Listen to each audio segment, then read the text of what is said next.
नमस्कार, आप सभी का स्वागत है Envira online school YouTube channel पर। इस वीडियो में हम पढ़ेंगे कक्षा 11वीं की अनिवार्य हिंदी। कक्षा 11 के कंपल्सरी हिंदी, अनिवार्य हिंदी के काव्य खंड का अध्याय, काव्य खंड का अध्याय 7 और ऐसे अध्याय है ये 17। ठीक है, पहले 6 अध्याय 6 पार्ट पूरे हो चुके हैं। अच्छे से समझने के लिए चैप्टर 1 से लेकर 6 तक कंप्लीट करवा दिए गए हैं। तो आप पूरे इस वीडियो की प्लेलिस्ट में जाके उनको चेक कर सकते हैं, वहाँ से पढ़ सकते हैं। इससे पहले आपसे एक छोटी सी रिक्वेस्ट है, यदि अभी तक आपने हमारे चैनल को सब्सक्राइब नहीं किया है तो जल्दी से सब्सक्राइब कर लीजिए, बेल आइकन के बटन को दबा लीजिए।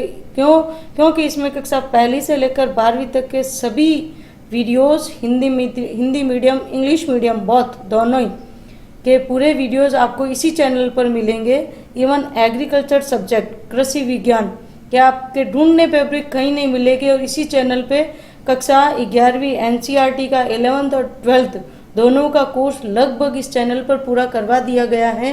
तो मैं सबसे अनुरोध करती हूँ कि छात्र हित में इस चैनल की शुरुआत की गई है, तो आप सभी छात्र वर्ग तक ये पहुँचे और अधिक से अधिक इस पे विशेष रूप से ग्रामीण क्षेत्रों तक जरूर पहुँचे, ऐसा हमारा उद्देश्य है, इस चैनल का उद्देश्य है। तो आइए आप भी थोड़ा सहयोग कीजिए, चैनल को शेयर कीजिए, सब्सक्राइब कीजिए, लाइक कीजिए, कमेंट कीजिए। आपके चैनल और आपके द्वारा किए गए इस चैनल पर कमेंट्स और लाइक हमारे उत्साह को दुगुना करते हैं। तो आप भी थोड़ी अपनी भागीदारी निभा दीजिए। आइए पढ़ते हैं। अपने इस वीडियो में हम पढ़ेंगे दुष्यंत कुमार जी द्वारा एक गजल लिखी गई है, साये में धूप। साये में धूप एक गजल लिखी गई है। उस गजल का अंश कि वास्तव में हम किस तरीके से हो चुके हैं और किस तरीके से इसमें सुधार लाया जा सकता है, कुछ ऐसे ही इनकी मनोस्थिति भी यहाँ उजागर हुई है। तो आइए देखते हैं ये क्या कहना चाहते हैं, क्या कह रहे हैं। ये देखो, इन्होंने शुरुआत में अंश एक दिया है, एक शेर अर्ज किया है।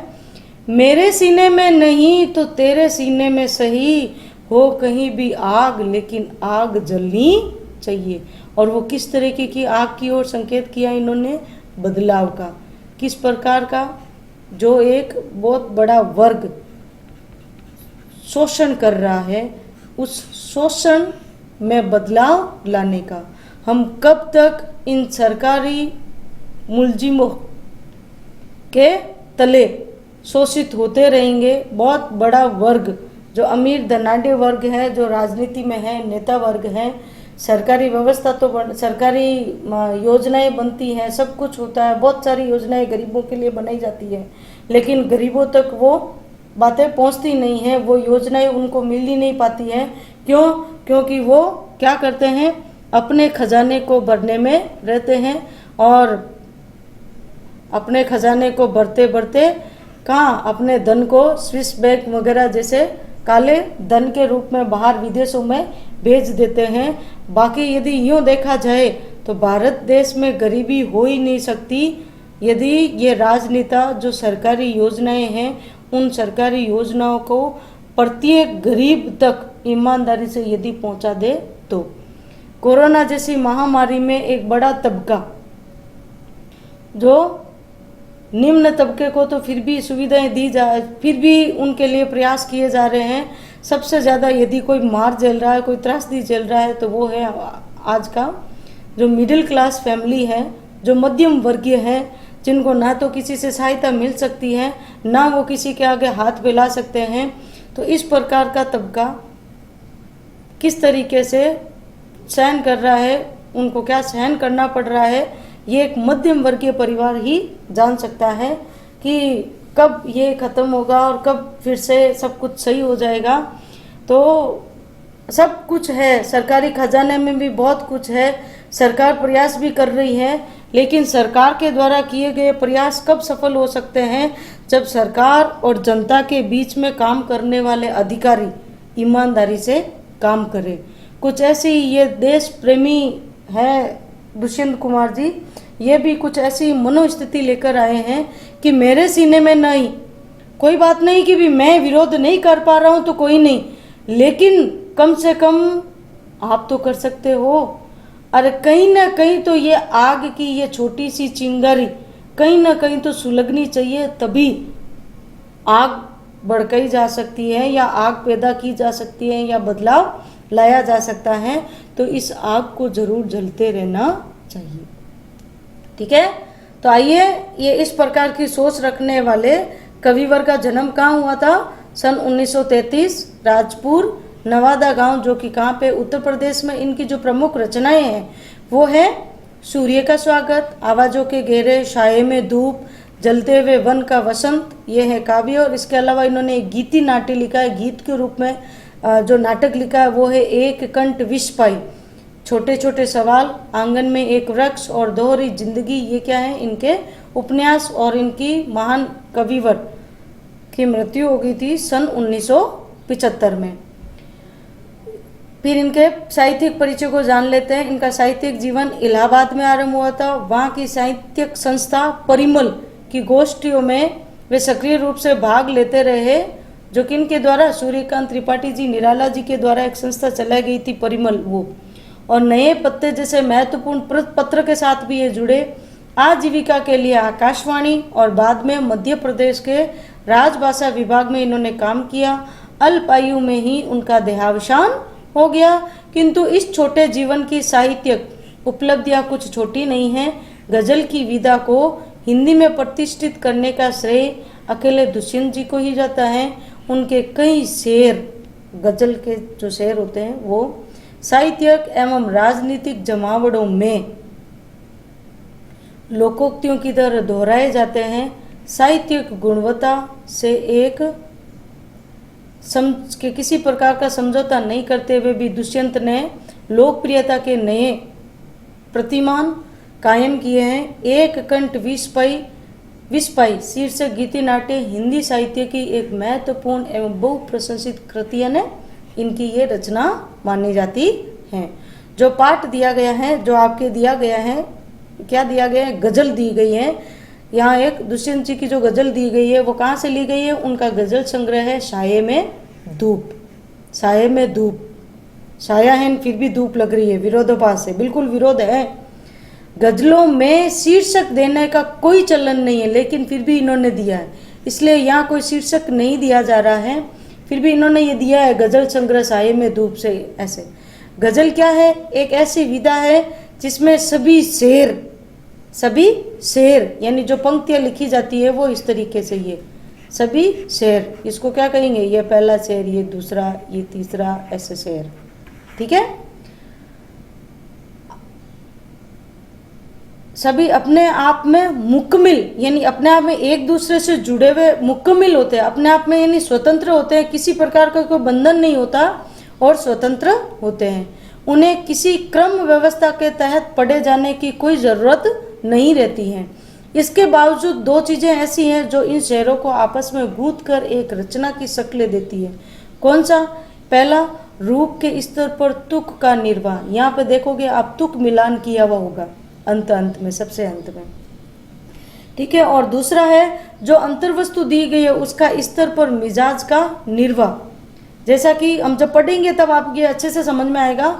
हम देखेंगे कि यहाँ पहले शेर की दोनों पंक्तियों का तुक मिलता है, पहले शेर की दोनों पंक्तियां, उसके बाद सभी शेरों की जो दूसरी पंक्ति है ना में उस तुक का निर्वाह किया जाता है। यानी यहाँ जो पंक्ति दी जाएगा तुक मिलान, यह आपको सभी उसमें देखने को मिलेगा।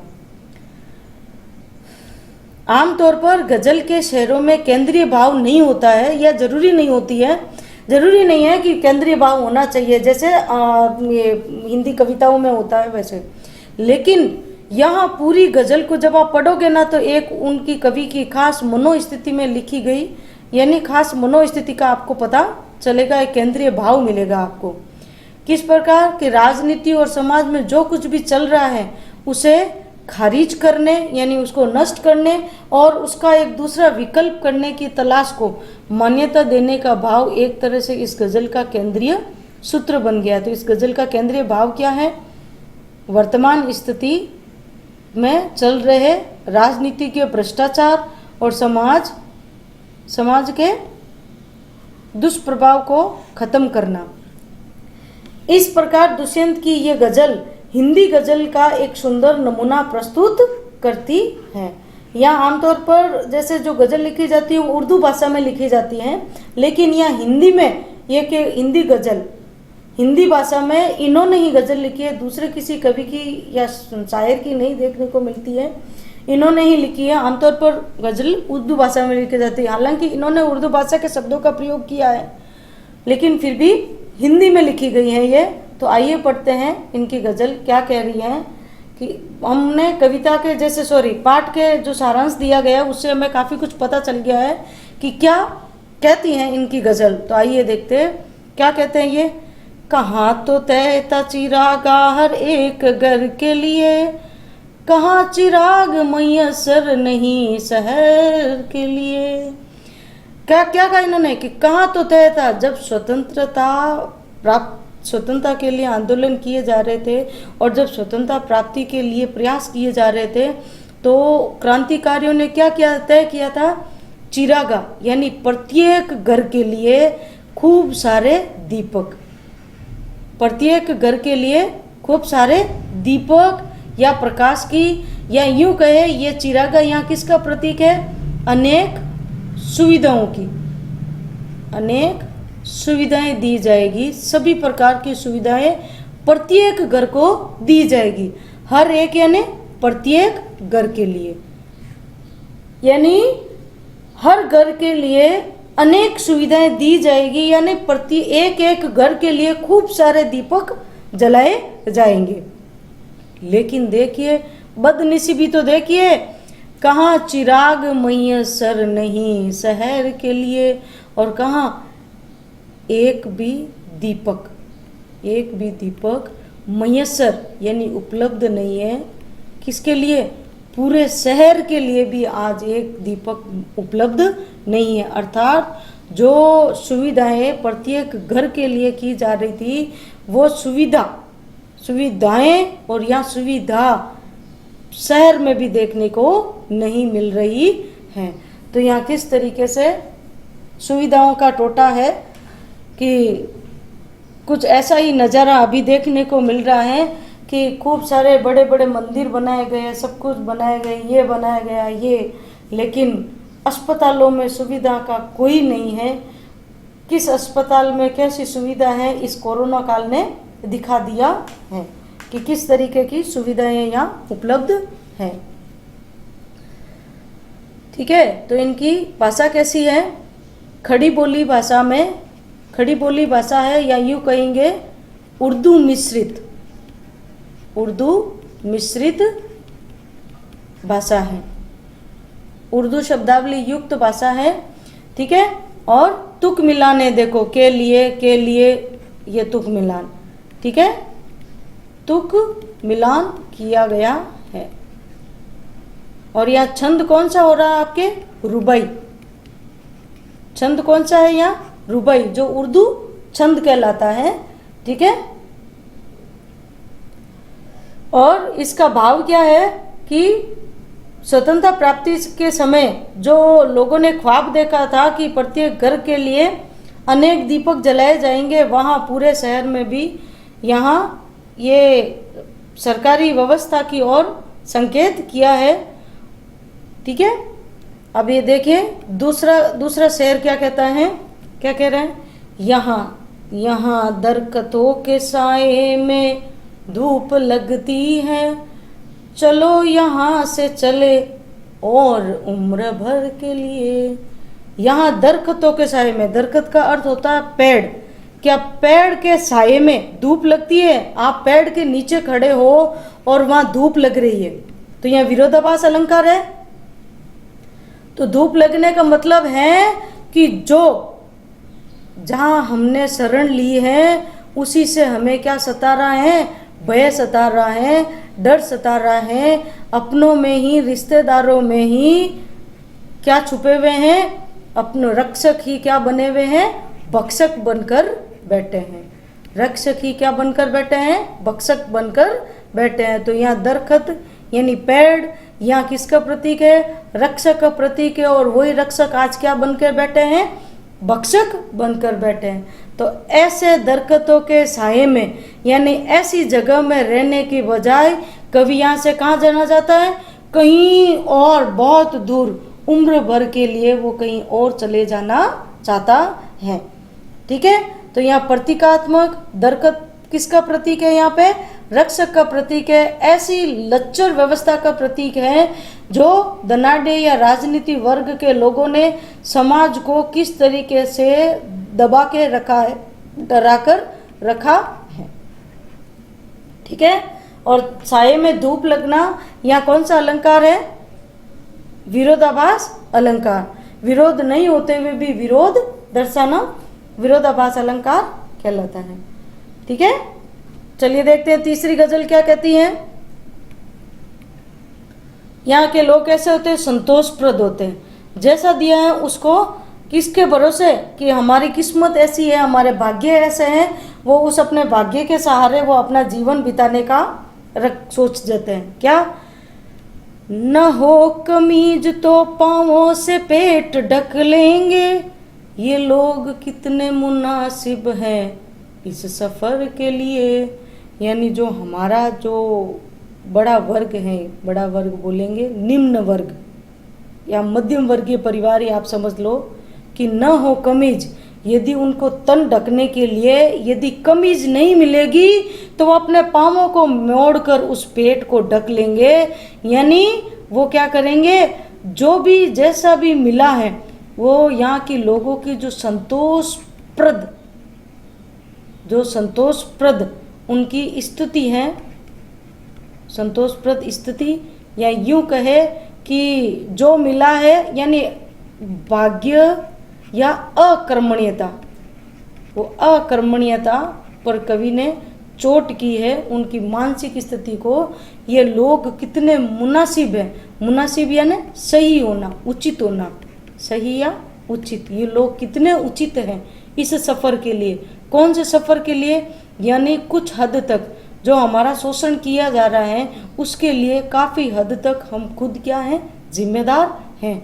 कौन से सफ़र के लिए? इस शोषण युक्त जीवन में, शोषण युक्त जीवन, इसके लिए कौन जिम्मेदार है? काफ़ी हद तक जनता खुद जिम्मेदार होती है, वो आवाज़ उठाती नहीं है। हालांकि अलग बात है कि आवाज़ उठाते हैं तो उनको दबा दिया जाता है, लेकिन चिंगारी धीरे धीरे ही विकराल रूप धारण करती है। ठीक है, तो यहाँ पे जो प्रश्न है कि किस तरीके से यहाँ कैसे लोगों की ओर संकेत किया है कि जो अकर्मणीय यानी भाग्य के सहारे का, हमारी किस्मत ही ऐसी है उसके सहारे जो अपना गुजरने का रखते हैं, उनके प्रति ऐसा संकेत किया गया है। चौथी गजल देखिए, या सॉरी चौथा शेर देखिए।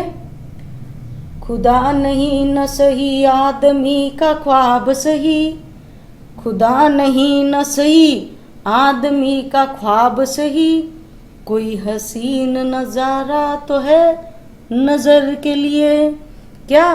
खुदा नहीं, क्या ईश्वर को किसी ने देखा है? किसी ने नहीं देखा तो कोई बात नहीं, आदमी का ख्वाब ही सही, यानी हम अपने स्वप्नों में भी यदि खुदा को देख लेते हैं, यानी सपनों में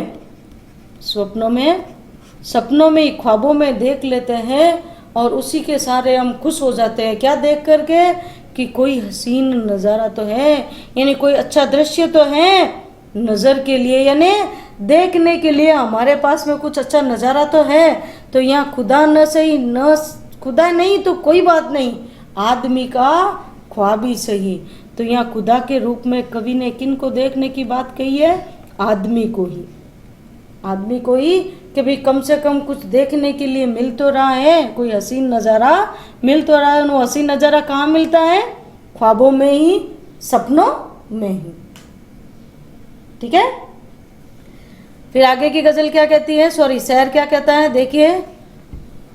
वे मुतमईन है, वे मुतमईन है कि पत्थर पिघल नहीं सकता।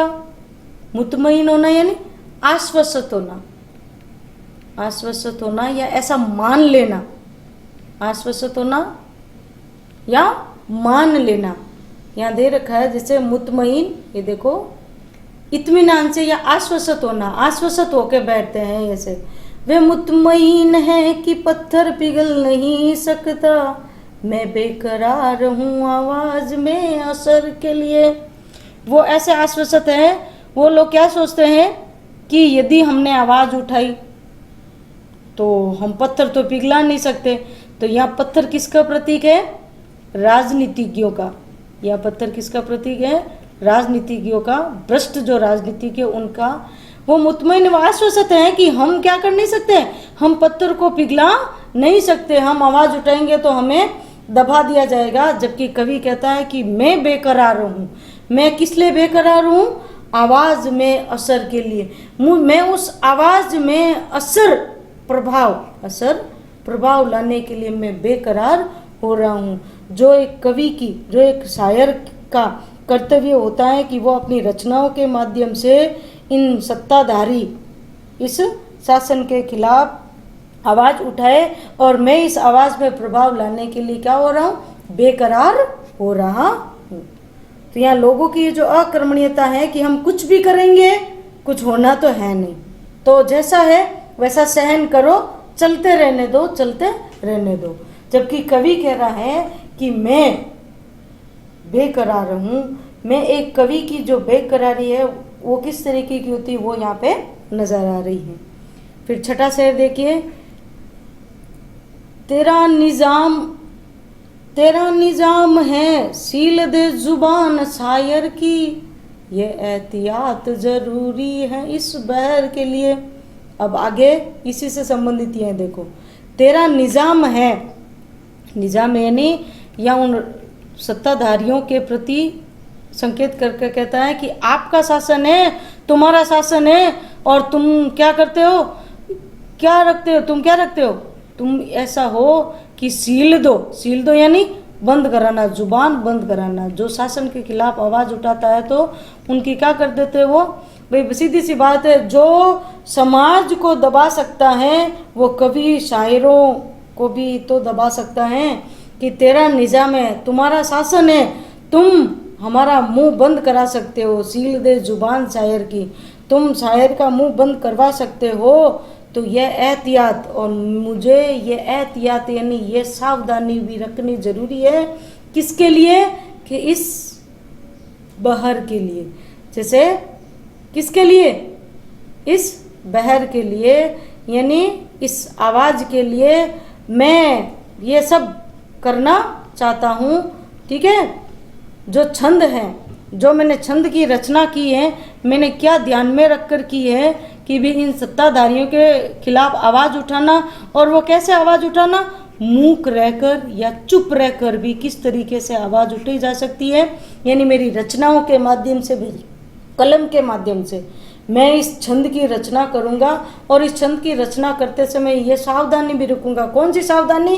कि ये सत्ताधारी, ये शासन ऐसा है जो मेरी जुबान को सील सकता है, तो मैं बोलकर नहीं, मैं लिखकर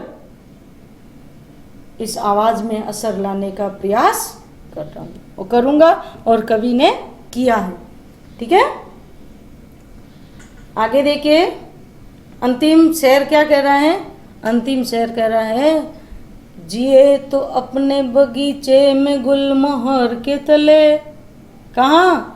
जिए तो अपने बगीचे में गुलमोहर के तले, मरे तो गैर की गलियों में। किसके लिए? गुलमोहर के लिए। यहाँ गुलमोहर वैसे तो एक फूलदार वृक्ष होता है, लाल कलर के ऐसे फूल आते, बहुत सुंदर होते हैं। तो जिए तो अपने बगीचे में गुलमोहर के तले। गुलमोहर के तले मतलब यहाँ ऐसा तो है अपने देश के लिए, और देश के लिए मतलब यदि आपको जीना ही है तो कैसा जीवन जिए? शांति पूर्वक जीवन जिए, शांति पूर्वक सुखी जीवन जिए। ठीक है, किसके लिए? कि अपने लिए, अपने देश के लिए शांतिपूर्वक यदि अपन जीवन जिए तो अपने गुलमोहर के तले, यानी इसके लिए ही सब कुछ करे। मरे और यदि मरना भी पड़े गैरों की गलियों में, कहीं और दूसरी जगह जाकर भी मरना पड़े गैरों की गलियों में, तो किसके लिए? गुलमोहर के लिए, यानी अपने देश के लिए ही मरने का हौसला जज्बा रखना चाहिए। तो यहाँ गुलमोहर किसका प्रतीक है? वैसे तो एक फूलदार वृक्ष का प्रतीक है, लेकिन यहाँ कवि शांतिपूर्वक जीवन अपने देश के लिए बिताने की बात कर रहा है। ठीक है, तो हो गया, यहाँ तक समझ में आ गया आपको? ये गजल समझ में आई किस तरीके से कवि ने प्रयास किया है एक हिंदी के अंदर कुछ उर्दू शब्दों का प्रयोग करते हुए किस प्रकार एक केंद्रीय भाव या कवि की जो मनोस्थिति उजागर हुई है वो हमें यहाँ काफ़ी कुछ सीख देती है कि हमें भी क्या करना चाहिए कि आपके सामने यदि विरोध हो रहा है, आपके सामने यदि किसी भी प्रकार की कोई चीज़ गलत हो रही है तो उसका विरोध वहाँ रह कर कीजिए। यदि आपकी आवाज़ में असर है तो उस आवाज़ में, उस आवाज़ के बल पर ही, उस आवाज़ के बल पर ही आप क्या कीजिए, वही परिवर्तन लाने का प्रयास कीजिए। तभी आपका होना वहाँ सबको पता चलना चाहिए कि किस तरीके से आवाज़ उठाई गई है, परिवर्तन लाया गया है।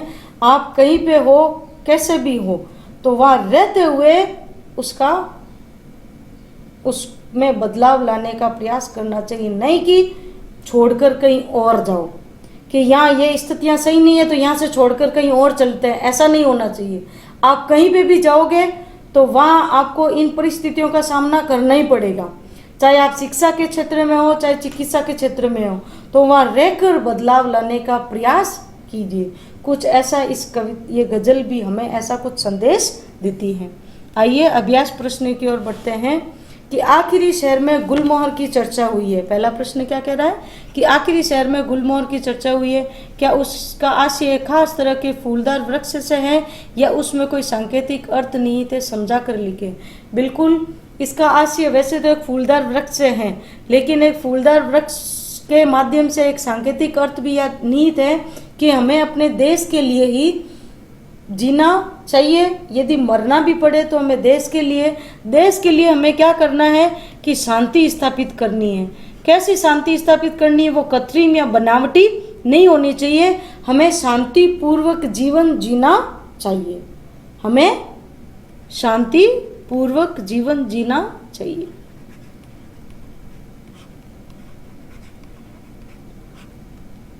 ठीक है, दूसरा देखिए कि पहले शब्द में चिराग शब्द एक बार तो बहुवचन में, यानी पहली बार में तो बहुवचन में और दूसरी बार एक वचन में। अर्थ एवं काव्य सौंदर्य की दृष्टि से इसका क्या महत्व है? पहले अर्थ की दृष्टि से देखते हैं। चिराग शब्द जो पहली बार बहुवचन में आया यानी चिरागा, तो यहाँ चिरागा का मतलब हो गया कि बहुत सारे दीपक, बहुत सारे दीपक। लेकिन यहाँ बहुत सारे दीपक, यहाँ अर्थ क्या लेंगे हम, यानी एक में अनेक सुविधाएं, यानी प्रत्येक घर के लिए अनेक सुविधाओं का ख्वाब देखा गया था, तय की गई थी कि खूब सारी सुविधाएं मिलेगी। एक में अनेक सुविधाओं का होना, वो चिरागा या किसके संदर्भ में है? ये काव्य सौंदर्य की दृष्टि से है, यानी इसके। और जबकि दूसरी बार में जो एक वचन में आया है उसका अर्थ हो गया एक भी सुविधा नहीं होना, एक सुविधा का भी नहीं होना, एक सुविधा का भी नहीं होना। ठीक है,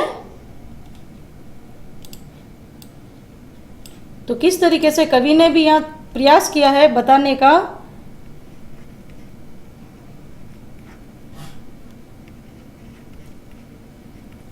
ठीक है, यानी जो बहुवचन में आया है वचन में, तो अर्थ के हिसाब से भी देख लिया जाए और काव्य सौंदर्य की दृष्टि से भी यदि इसको देखा जाता है, तो काव्य सौंदर्य की दृष्टि से देखा जाए तो प्रत्येक घर के लिए चिराग यानी खूब सारी सुविधाओं का सोचा गया था, और यहाँ एक भी सुविधाओं का नहीं होना कुछ इस तरह का ही संकेत कर रहा है। और काव्य सौंदर्य की दृष्टि से भी इसका ये महत्व साबित होता है कि अपनी बात को कहने के लिए जिन काव्य का सहारा लिया जाता है उसके हिसाब से देखा जाए तो यहाँ पे इन दोनों का महत्व अलग अलग है। ठीक है। तीसरा देखिए कि गजल के तीसरे शेर को अच्छे से पढ़े। यहाँ दुष्यंत का इशारा किस तरीके के लोगों की ओर है, तो तीसरे शेर में देखिए क्या दिया गया है। तीसरा शेर क्या कह रहा है कि न हो कमीज तो पाँवों से पेट ढक लेंगे, ये लोग कितने मुनासिब हैं इस सफ़र के लिए। यानी यहाँ के जो लोग हैं वो किसके सहारे, अपने भाग्य के चलते अक्रमणीय या संतोषप्रद जीवन ज़्यादा जीते हैं। हमारे यहाँ के लोग जो जैसी व्यवस्था चल रही है वो उसमें बदलाव, ये सोचते हैं कि बदलाव हम ला तो सकते हैं नहीं, तो जैसा चल रहा है उसको चलने दीजिए। कुछ ऐसे ही लोगों की ओर संकेत किया गया है। वैसे आपको इन सभी प्रश्नों के जो प्रश्नों उत्तर हैं, सारे प्रश्नों की व्याख्या सहित विवेचन जो NCERTsolution.com करके हैं, NCERT की जो इसकी आधिकारिक वेबसाइट है उस पर इन सभी के प्रश्न उत्तर आपको सारे अच्छे से विस्तार से मिल जाएंगे। वहाँ से आप देख सकते हो, वहाँ से आप लिख सकते हो। फिर भी मैं समझा देती हूँ कि चौथा प्रश्न कह रहा है, आशी स्पष्ट कट है, तेरा निज़ाम है शील दे जुबान शायर की, यह एहतियात है ज़रूरी इस बहर के लिए।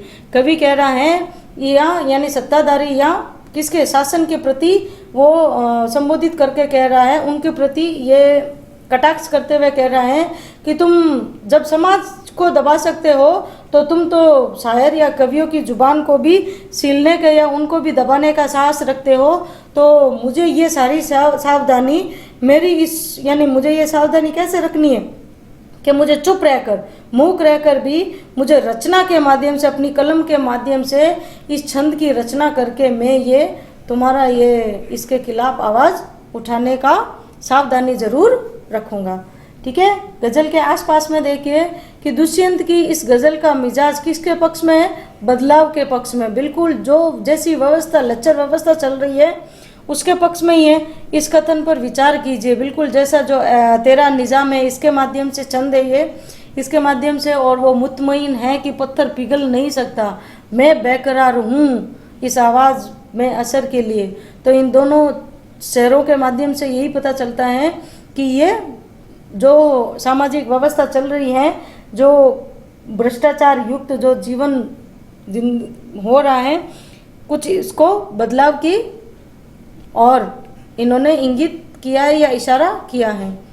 दूसरा देखिए, हमको मालूम है जन्नत की हकीकत, लेकिन दिल के खुश रखने को गालिब ये ख्याल अच्छा है। किसकी पंक्तियां हैं ये? गालिब साहिब की। मिर्ज़ा गालिब के उपयुक्त शेर से वो किस तरीके से जुड़ता है। दुष्यंत की गज़ल का भी चौथा शेर दिया हुआ है। क्या दिया हुआ है कि खुदा नहीं न सही, आदमी का ख्वाब ही सही, कोई हसीन नज़ारा तो है देखने के लिए। तो कुछ ऐसे ही है कि गालिब साहब ने भी क्या कहा, हमको मालूम है जन्नत यानी स्वर्ग कैसा दिखता है, लेकिन दिल को खुश रखने के लिए कि जन्नत जैसी भी कोई जगह है, गालिब ये ख्याल अच्छा है। इस ख्याल से ही हमें बहुत कुछ अच्छा लगता है। ठीक वैसे ही जैसे इन्होंने कहा है कि सपनों में ही, उन सपनों में जो हसीन नज़ारा दिख जाता है उसके सहारे भी ये अपना जीवन बिता लेते हैं। कुछ इसी तरीके से जुड़ाव दिख रहा है। तीसरा है, यहाँ दरख्तों के साये में धूप लगती है। बिल्कुल लगती है, पेड़ है फिर भी उसके छाये में भी धूप लग रही है। तो यह वाक्य मुहावरे की तरह अलग अलग परिस्थितियों में अलग अलग अर्थ दे सकता है। मसलन जैसे कि यह ऐसी अदालतों पर लागू होता है जहाँ इंसाफ नहीं मिल पाता। तो कुछ ऐसी ही परिस्थितियों की कल्पना करते हुए निम्नांकित अधूरे वाक्यों को पूरा कीजिए। तो अधूरे वाक्य कौन से दिए हैं कि यह ऐसे नाते रिश्तों पर लागू होता है जहाँ प्रेम नहीं होता है, जहाँ प्रेम नहीं होता है। यह ऐसे विद्यालयों पर लागू होता है जहाँ केवल किताबी ज्ञान दिए जाती हैं, तो शिक्षा के नाम पर व्यापार किया जाता है।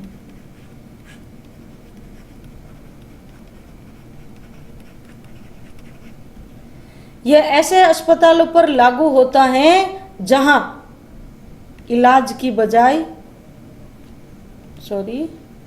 जहाँ पे इलाज की बजाय जाए तो आप हॉस्पिटल में इलाज के लिए, लेकिन आप वहाँ से एक नई और बीमारी लेकर आ जाओ। तो जहाँ इलाज के बजाय रोग मिलता है, इलाज की बजाय रोग मिलता है,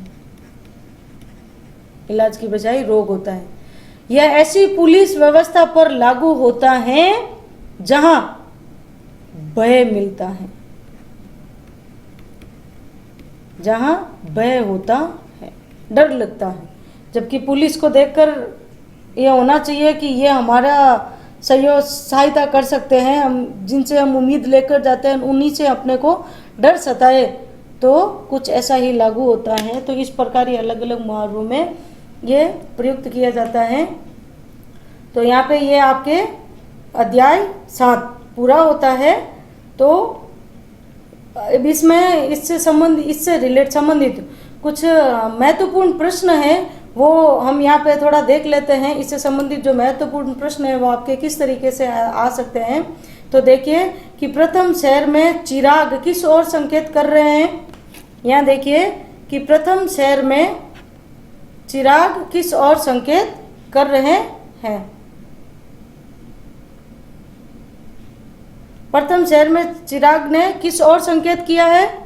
ये देखिए कि चिराग का अर्थ होता है सुविधाएं और लाभ देना, सुविधाओं या लाभ के अवसर, जो कि एक घर के लिए अनेक की योजना थी।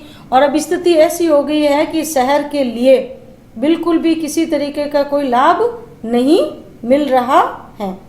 ठीक है। फिर दरख्तों के साये में धूप कैसे लग सकती है कि जब रक्षक ही उत्तर देगी, जब रक्षक ही भक्षक बन जाए तो शासक शोषक का रूप धारण कर लेते हैं, रिश्तेदार और मित्र जड़े खोदने लग जाते हैं। तो फिर पेड़ों के साये में शीतलता नहीं बल्कि धूप की तपिश का एहसास होने लगता है। फिर है कि कवि आवाज में असर के लिए बेकरार क्यों है। वर्तमान समाज और शासन व्यवस्था प्रत्येक की आवाज को, यानी समाज जो विरोध करना चाह रहा है उसको अनसुना कर रहे हैं, तो ऐसी आवाज के लिए वो बेकरार हो रहा है जिसकी उपेक्षा नहीं की जा सके। सील दे जुबान शायर की पंक्तियों में छिपे भाव को स्पष्ट कीजिए। कि तो उत्तर है कि कवि क्या कहना चाहता है यहाँ पे कि जो कुशासन है, हमारा जो शासन है, सत्ताधारी जो लोग हैं, तो वो क्या करते हैं, शायर की जुबान को सील देते हैं कि कहीं हमारे खिलाफ आवाज़ नहीं उठा दे। तो जिस ताकत से समाज का शोषण करता है, उसी ताकत से शायरों या कवियों को भी आवाज़ को दबाने का क्षमता रखते हैं। फिर पांचवा है कि कवि कहाँ से चले जाना चाहता है और क्यों। तो कवि ऐसी जगह चला जाना चाहता है जहाँ पेड़ भी छाया नहीं दे पाते, क्योंकि ऐसी स्थिति में उसको सुख और आनंद नहीं मिल सकता। जहाँ रक्षक ही भक्षक बन जाए, ऐसी जगह पर रहने की बजाय कवि कहीं और चले जाना चाहता है। ठीक है। फिर है प्रश्न संख्या 6, देखिए कि यहाँ के दरख्त कैसे हैं। कविता के आधार पर बताना है, गजल के आधार पर बताना। तो यहाँ के दरख्त छाया और सुकून नहीं दे पाते, यानी व्यवस्था ऐसी है कि उसमें दोष ही दोष हैं, जिसमें डॉक्टर जानलेवा हैं और सरकार शोषक बन गई है, पूरे रक्षक ही भक्षक जैसे बने हुए इसलिए। और इस गजल का उद्देश्य क्या है, तो ये साये में धूप से लिया गया है। और इसका मुख्य उद्देश्य क्या है, ये एक अपने वर्तमान की जो राजनीति और समाज में जो कुछ भी चल रहा है, कवि उसको क्या करना चाहता है, बदलना चाहता है। एक अच्छे विकल्प को मान्य देना चाहता है कि इसकी जगह कुछ अच्छा प्रयास किया जाए। सच में लोग शांतिपूर्वक, निस्वार्थ, त्याग और समर्पण के साथ जीवन जिए, कुछ ऐसी व्यवस्था लाना चाहता है। तो कवि पत्थरों और अंधेरों के स्थान पर रोशनी और नमी को स्थापित करना चाहता है। तो ये जो महत्वपूर्ण प्रश्न है वो एनसीईआरटी की साइट पे दिए हुए, आप वहाँ से भी ले सकते हो। आपके बहुत ज़्यादा फायदेमंद साबित होने वाला है। सब कुछ सुविधा दे रखी है, पहले जैसा कुछ भी नहीं था। जो इंटरनेट का, जो तकनीकी का जिस तरीके से हमें इस्तेमाल करना चाहिए कि हर चीज़ के दो पहलू होते हैं। आपके पास में मोबाइल है, घर में सब सुविधा है, तो अगर छात्र वर्ग से हो तो आप उनका लाभ जरूर उठाएं। कुछ ऐसे प्रयास हमारा भी है, तो साथ में बने रहने के लिए, वीडियो को पूरा देखने के लिए आप सभी का बहुत बहुत धन्यवाद, आभार व्यक्त करती हूँ। धन्यवाद।